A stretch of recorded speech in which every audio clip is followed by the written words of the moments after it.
पुराण अनुजाई हनुमानଙ୍କ मां अंजना पिला सुखरु वंचित होइथिले। अनेक चेष्टा सत्वे से निराश होइथिले।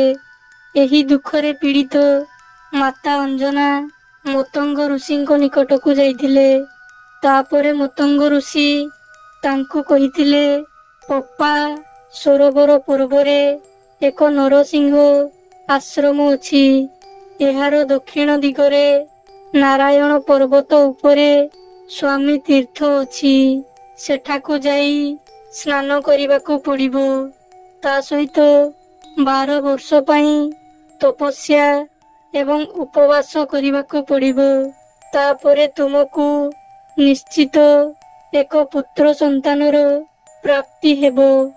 मतंग ऋषिଙ୍କ ठारू एवं निज स्वामी केसरीଙ୍କ ठारू अनुमति नेबा परे माता अंजना तपस्या करिबाकु बाहरी पड़िथिले। से 12 वर्ष तपस्या करिबा समय रे केवल वायुर सेवन करिथिले, जहा द्वारा वायु देवता तांको तपस्या रे प्रसन्न होई एक पुत्र संतानर वरदान देइथिले। जहार परिणाम स्वरूप चैत्र शुक्लर पूर्णिमा दिन माता अंजनांकु पुत्र संतानर प्राप्ति होइथिला। वायुंक द्वारा जन्म होइथिबा एही पुत्र को ऋषि माने वायुपुत्र नामरे नामित करिथिले।